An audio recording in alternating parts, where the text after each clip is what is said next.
Sou Paulo do SINDO-EPG, professor do Departamento de História da Universidade Estadual de Ponta Grossa. Vim dar um recado sobre a BNCC e o atual processo de reformulação do currículo que está sendo desenvolvido no país e como isso é um tema importante na pauta contemporânea da educação brasileira e especialmente agora que nós estamos em processo de transição de governo.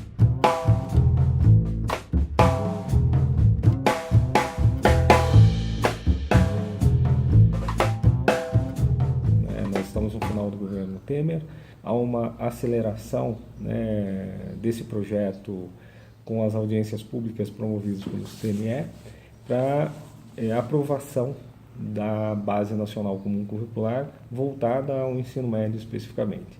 Há uma mobilização de secretarias de Estado da Educação, de secretarias municipais de educação também, em alguma medida, para essa discussão. E essa discussão, infelizmente, tem sido feita de uma forma a transformar os professores em meros espectadores, em meros parceiros legitimadores, e que apenas validam o documento tal como ele tem sido apresentado e não os coloca efetivamente como protagonistas de uma discussão aprofundada sobre esse tema.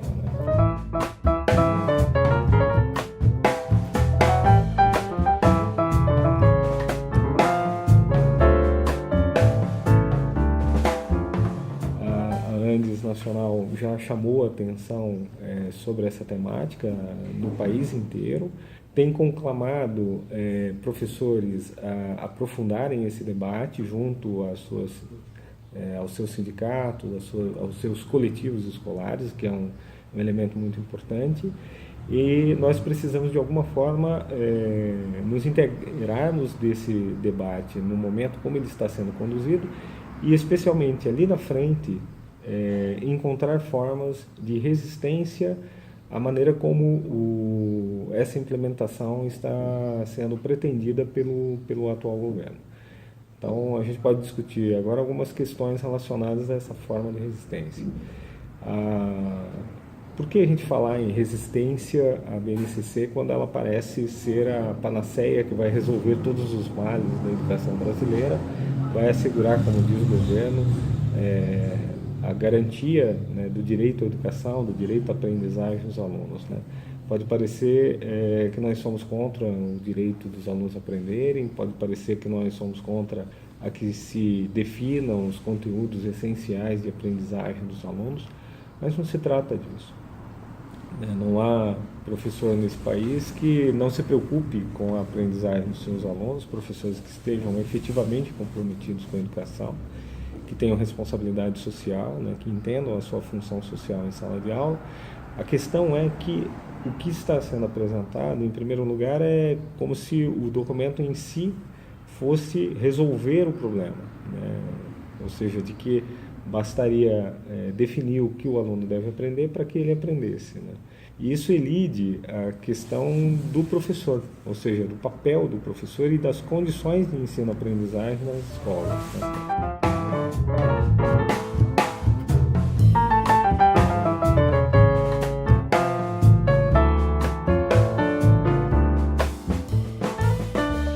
Nós estamos vendo no país, a partir da PEC 95, um aviltamento, cada vez mais uma precarização das condições do trabalho docente. Então, na medida em que se apresenta um documento como panaceia ou como um elemento que vai definir um salto qualitativo na educação, mas não se assegura as condições nem de participação do professor efetivamente na discussão e nem de melhoria de condições de trabalho do docente na sala de aula, e não se valoriza os coletivos escolares e a autonomia da escola, a gente percebe que tem algo muito errado na estratégia que está sendo desenvolvida pelo governo. Ou seja, na realidade, na prática, a BNCC ela acaba tornando o professor aquilo que eu entenderia como o próprio inimigo da educação. É o sujeito a ser vigiado na sala de aula, sujeito a ser conduzido através de materiais estruturados ou de plataformas digitais que vão ensinar o professor ao que deve ensinar em sala de aula e assim assegurar aprendizagens, e cabendo apenas ao Estado avaliar através dos testes, né, nacionais, através dos grandes exames padronizados, se o aluno aprendeu aquilo que estava previsto no currículo, o que torna o professor, né, um pouco o sujeito obrigado a cumprir um currículo que ele não definiu. E o aluno aprender um conteúdo que ele também não definiu na relação com o seu professor.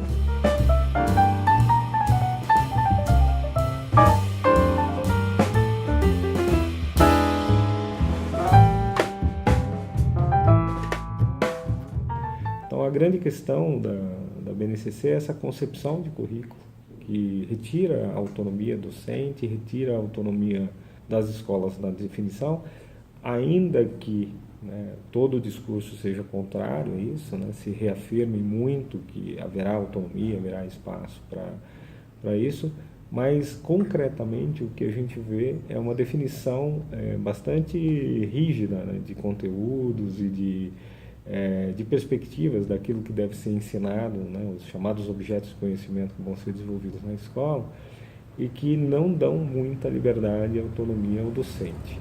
Junte-se a isso esse ambiente que nós vivemos no país atualmente, né, que é marcado por um profundo retorno, né, a um conservadorismo, a uma vigilância, a um policiamento do trabalho docente. Autoritarismo, né? Ao autoritarismo, perfeito, né, porque é imposto, né, e é imposto inclusive com uma perspectiva de criminalização, né, do professor que trabalhar determinados conteúdos, né, que coloca o professor como necessariamente um sujeito neutro, mas neutro apenas numa perspectiva de neutralidade que retira do professor a competência de desenvolver o pensamento crítico, né? E, portanto, retira, na verdade, temas polêmicos, temas sensíveis da sala de aula, como gênero, como desigualdade social, como lutas sociais, como direitos humanos, né? E tenta reservar ao professor apenas o papel de técnico neutro e que transmite os conteúdos aos alunos e encara esses mesmos alunos como tábulas rasas que não estão vivendo uma sociedade complexa, não têm um cotidiano marcado por violências ou marcado por contradições, né? E não quer trazer a realidade do mundo para dentro da sala de aula, né? Quer transformar apenas os conteúdos em conteúdos ensináveis, mas conteúdos ascéticos, né? Conteúdos que não trazem nenhuma problematização. Isso é muito grave porque representa, portanto, um avanço de setores que querem castrar a sala de aula como lugar da formação crítica, retirar, né, temas fundamentais na formação humana contemporânea e, dessa forma, controlar o trabalho docente.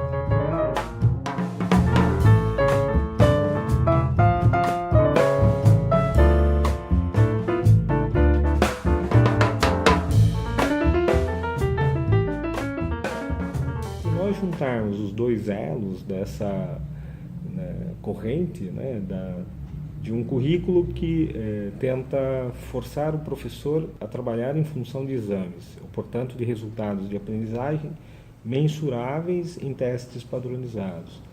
E, de outro lado, que quer, né, sequestrar a capacidade crítica na sala de aula, ou as discussões críticas na escola, os temas mais sensíveis, né, nós temos aí um completo, né, uma abolição, né, da formação integral do aluno, né?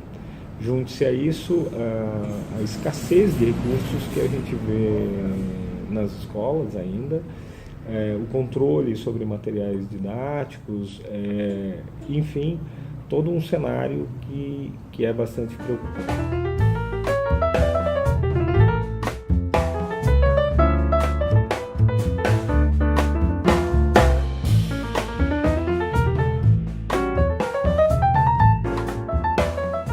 Então, para o professor que achar que é apenas alarmismo, né, que se trata aqui de um discurso novamente marcado por um olhar muito desconfiado, É importante manter o otimismo da resistência, mas o ceticismo da razão, né? Ou seja, é importante a gente estar alerta, né, criticamente sobre essas políticas e quais são as possibilidades de resistência.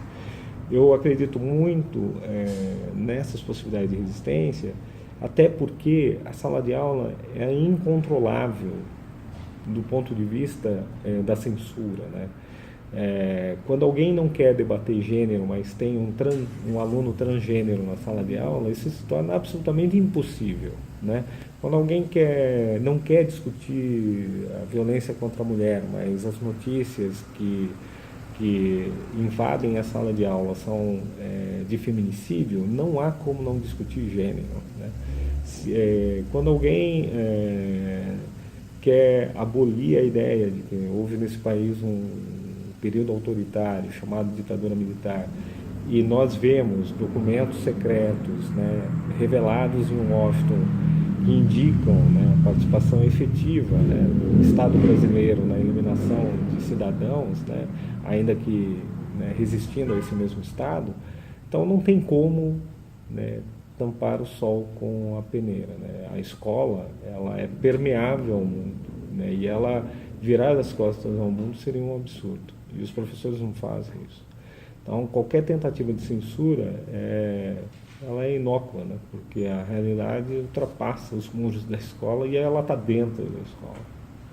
Então, o papel da escola é trabalhar e desenvolver o pensamento, né, sobre a reflexão, né, sobre isso, né, a capacidade de avaliar e de atuar no mundo como cidadão responsável diante desses dilemas da sociedade contemporânea. Então, o professor talvez se sinta mais confortável, em alguns casos, com a BNCC, em algumas áreas de conhecimento, onde há mais consenso e estabilidade, né, na definição de conteúdos, mas há áreas mais sensíveis que os debates sobre aquilo que deve ser ensinado, a seleção do que é ensinado na escola, é sempre um produto cultural tenso, é sempre uma seleção que exclui, né, portanto, é um objeto de disputa.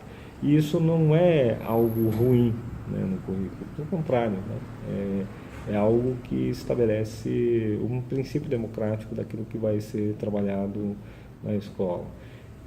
Então, se a BNCC, né, triunfar no modelo, né, tecnicista, controlador do currículo em sala de aula, atrelada a materiais estruturados e exames, nós vamos ter um comprometimento efetivo da autonomia docente.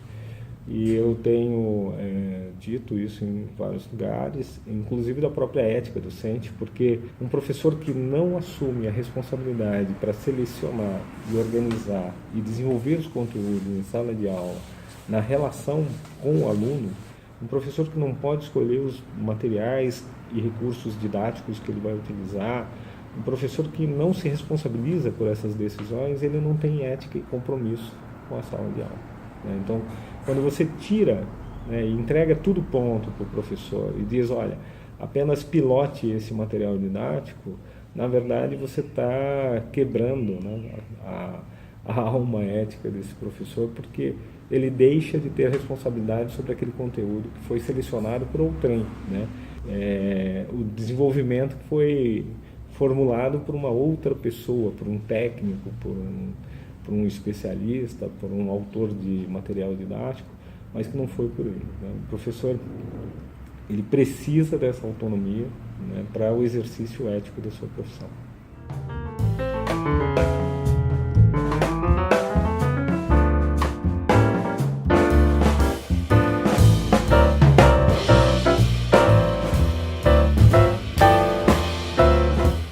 Existem alguns lugares que, né, os professores e professoras podem se informar sobre a BNCC.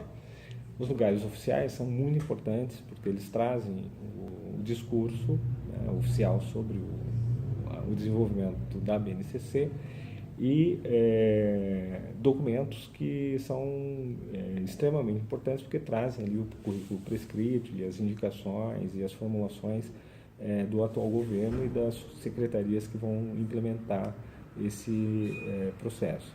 Então, recomendo vivamente que acompanhe efetivamente o site do Ministério da Educação, que tem lá a página exclusiva da BNCC. Né? Cada Secretaria de Estado da Educação também tem o seu site e é possível encontrar muito material sobre isso.